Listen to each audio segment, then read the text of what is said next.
The following radio show is live, except for the announcement you're hearing right now. Welcome back to Your Island Live with your host, Tom Schilero, on 103.9 LI News Radio. And once again, welcome back. We were trying to get folks who were trying to call in during the first segment. We're going to open up the phones again at the 1:30 hour. There is a lot to talk about, this whole idea of the Justice Department and how they are conducting themselves over the last few years. Not a new topic to us, folks. Not a new topic. But I'm going to bring it up with our new contributor. He's going to be here every Wednesday at the 12:35 hour. And I'm talking about Ken Bombace. Ken has an incredible resume. He's been a regular guest of the show, but now he's going to be a contributor. CEO of Global Threat Solutions, does security consultant, protective services, intelligence. He has offices in New York and L.A., Army intelligence captain, retired criminal intelligence detective. It goes on and on, professor of criminal justice, and he served in Germany during the fall of the Berlin Wall, and also one of our responders served at at Ground Zero. Ken, I'm exhausted. How are you? I'm doing well, Tom, and thanks for having me back.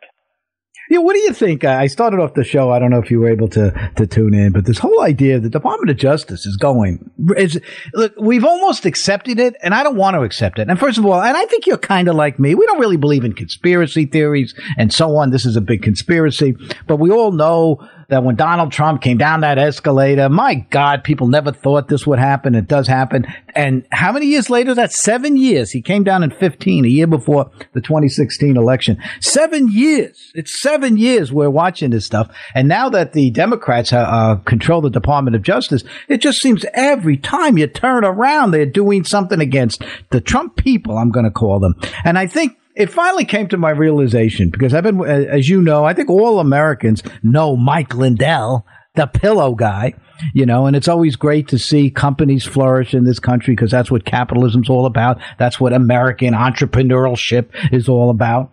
And I think it's when they step out of the box and they got involved in politics, and Mike Lindell decided that he really liked Donald Trump. So yesterday he's online in his car on a drive-through at a Hardee's restaurant, and the FBI cornered him, handed him a subpoena, and took his cell phone. The heck is going on?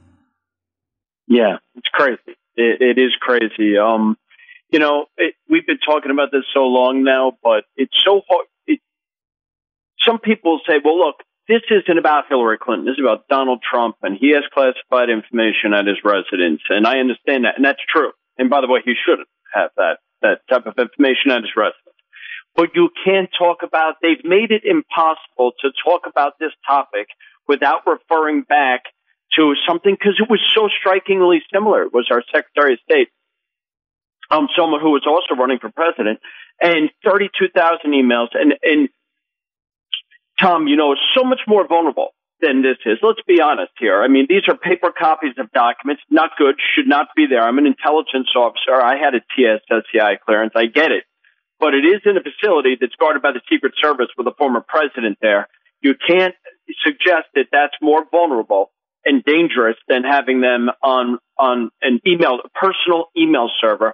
And every intelligence professional that I've discussed it with, and I've heard comments on this, say that it's not a maybe. That information is in our enemy's hand from Hillary Clinton server. So that's what it is. It's the hypocrisy that makes it so hard to think that there's not some partisan behavior here. And that's the thing that, go ahead. Well, I guess the simple question is this: has the Department of Justice become politicized? I don't want to be naive here, but the other side, I don't want to be a conspiracy monger, but has the Department of Justice been politicized to the extent that it's about as obvious as it can be, so therefore it has to be true, and essentially go up against political opponents of the dominant party? Is the Department of Justice now a tool, in this case, of the DNC or of the Biden White House? Because, again, everybody's always going to say, but what about? By the way, I hate that. But what about Hillary Clinton? But what about Hunter Biden? Yeah, I would say I would ask that question too. But let's look at this specifically right now, that here you have Mike Lindell, the pillow guy. And by the way, I believe his subpoenas was the result of an association he had, and I believe it's the state of Michigan. I have to look it up again, about one of the elected officials there, or appointed officials, talking about the election fraud. as if that is a crime to say, I believe that maybe some states didn't count the votes properly. Can I be subpoenaed?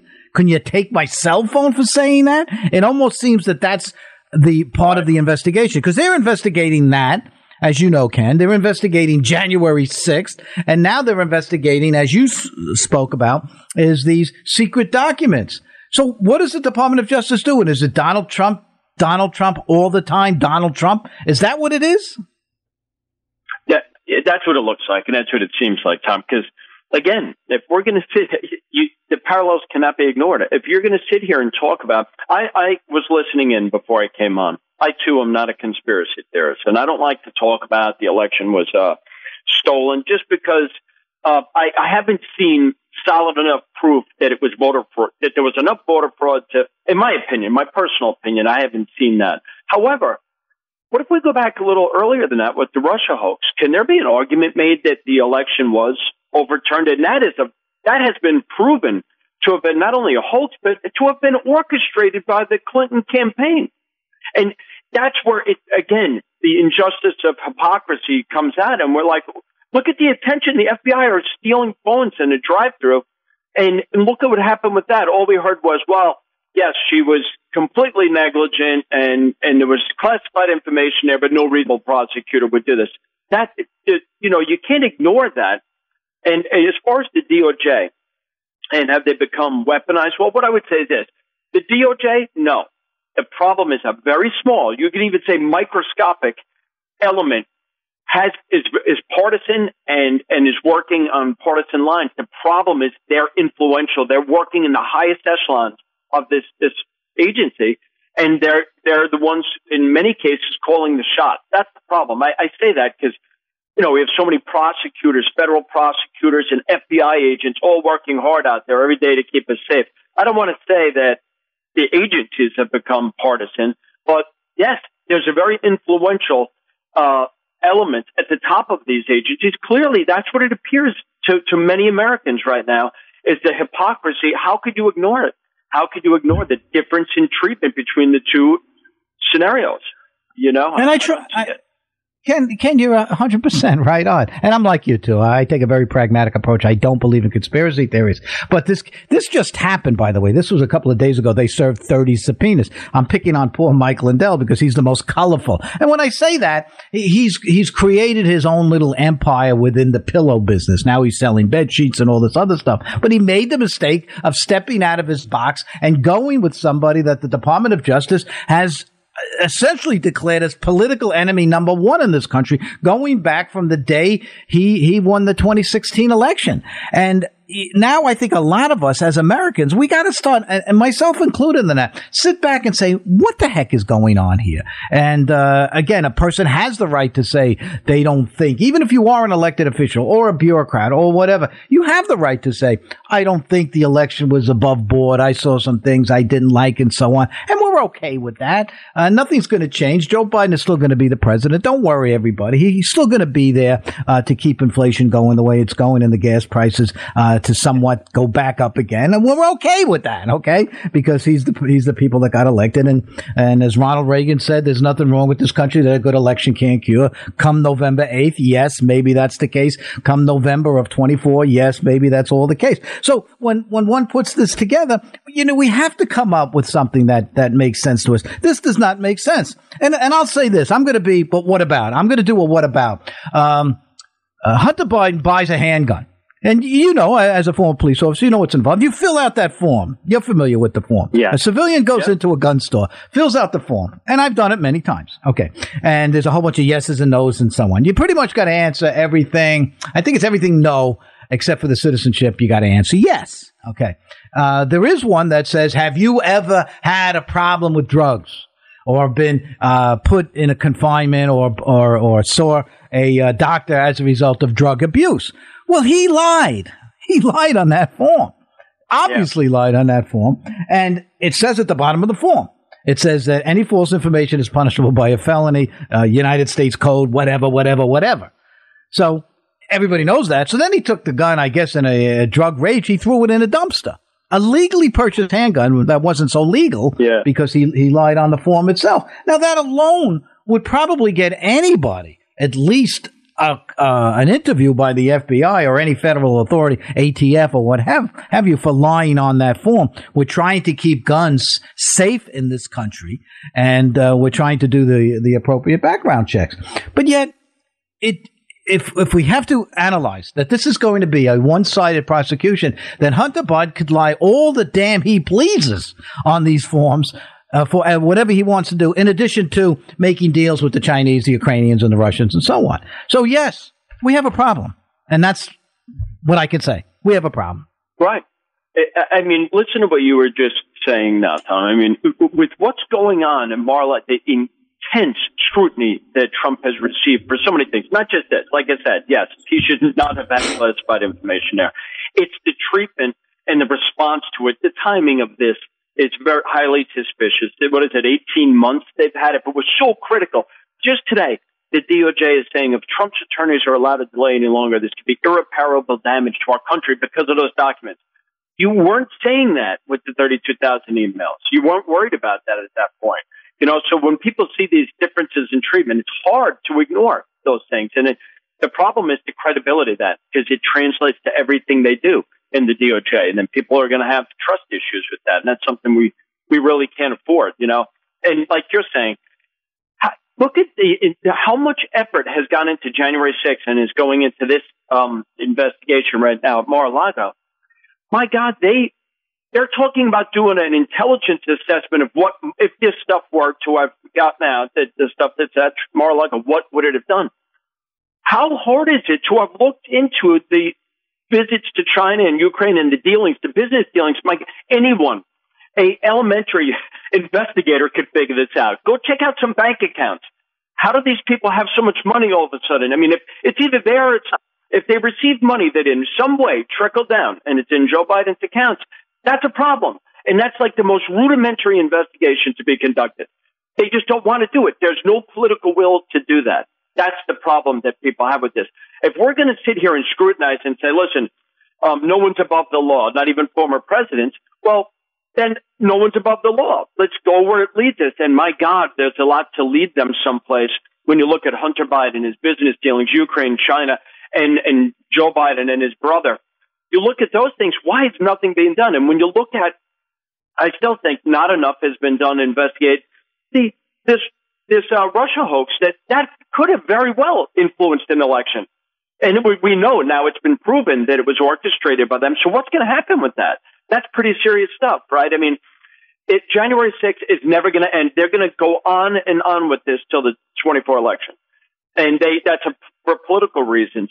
I mean, I don't know that should not have happened. It is bad. It was a bad day in our history that those people ran in there like that. But when you look at the big picture and you look at what happened with the riots, and all the destruction and all the things, did anyone on January 6th, I haven't met someone yet that on January 6th who watched these people in there thought that our country was at risk of being taken over. Not one person have I met that said, oh my God, the country is at risk. Nobody thought that. They thought it was a bunch of angry people that Trump lost and he went into the Capitol. I get it, and that can't happen. It has to be dealt with. But they're going to run with this until the next presidential election. And when you look at no attention has been given to the mass destruction that was caused, billions of dollars in destruction. I think 12 police officers killed, murdered during those events. A federal courthouse, an onslaught for over a month. I mean, you could look at that as an insurrection. I mean, none of that has even been mentioned. They won't even talk about that, you know? So that's the hypocrisy, I think, that really, otherwise people wouldn't be talking the way they are right now about this and scrutinizing this investigation of Mar-a-Lago, because there is wrongdoing there. Shouldn't have classified information, but it's impossible to ignore all these other facts. But you see what you just did? You pretty much proved my thesis for the day, which started when we first came on at 12:17, that the Department of Justice has been politicized to go up against the political opponent of the dominant party. By giving factual information that you just gave, particularly at Portland and Seattle, and the violence against police, the killing of police officers, the burning down of the federal building, or the attempted burning down of the federal building, and all of that, that essentially backs up to what we're saying. Those will never be prosecuted. Those will never be investigated. Hunter Biden can buy all the guns he wants and deny that he's a drug addict or whatever. They got videos of this guy setting up his crack cocaine or his heroin or whatever the heck he's doing, again, as he's consorting with prostitution and all that other stuff. They got videos of this. They got an audio tape of his father calling him and saying, I think you're in the clear for whatever latest accusation that had come up. They have all of that. It doesn't matter. They're one-sided. The DOJ has become politicized. And I think we can almost 100% conclude that based on the factual information that you just gave out. You didn't make that up. That's what's happening. And it is happening out there. And we're seeing what took place just this week. In fact, I think it was 30 people associated with the Trump administration all received subpoenas. And I keep mentioning the pillow guy.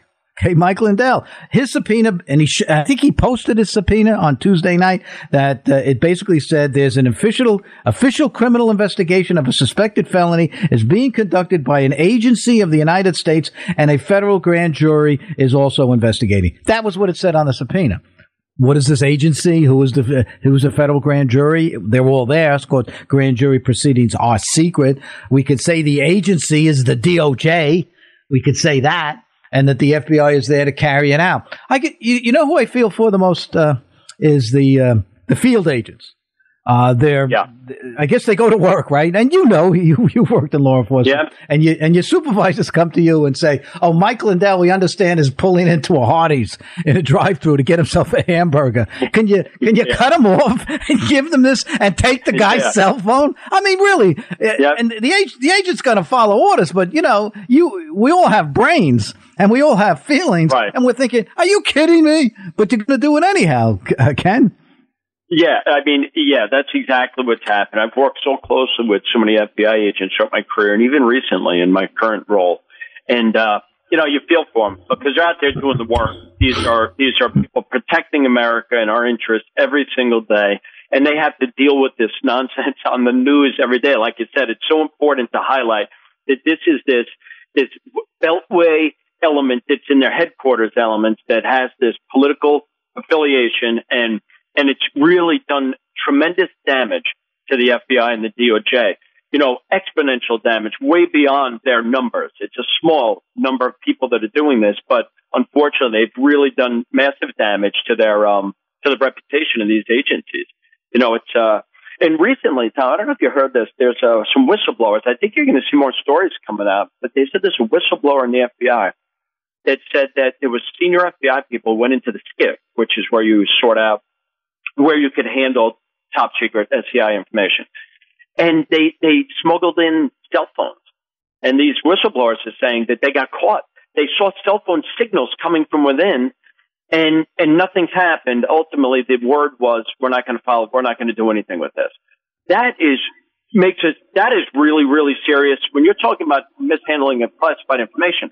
If that's true, and all I'm saying is, look, these are whistleblower reports from an anonymous whistleblower that I'm hearing reported on the news, but that needs to at least be investigated. Who's investigating that? Who's looking? Because it's black and white. It either happened or it didn't. If there's documents that occurred, that is bad because they were transmitting these documents to reporters, media, which makes it incredibly vulnerable. Top secret information. They're worried about Mar-a-Lago. If that's even remotely true, that is very, very serious. That the agency trusted with handling our most, sensitive secrets would be doing that. So I think you're going to see more come about that. It's just whether or not it's going to get any traction. It's almost like they just ignore it. You got like 30, 40 seconds left. It goes so quick when you're on the show. I have to ask you the question that everybody is thinking about. What happens to Mike Lindell's cell phone? I mean, I wouldn't want anybody taking my cell phone. My whole life is my cell phone, and I'm sure everybody else can say that. What happens in that case? They took the guy's cell phone in the Hardee's drive-thru right before he got his hamburger. Yeah, so what I'm thinking is that they've reason to believe there's information on that phone. Maybe it's even recent information. Maybe it's recent communications.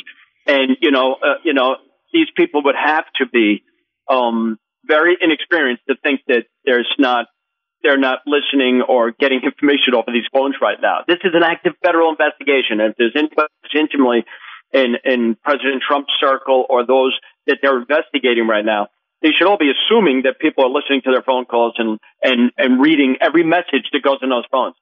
So I would have to think that they had reason to get that phone because they thought there was information on there that was relevant to this investigation.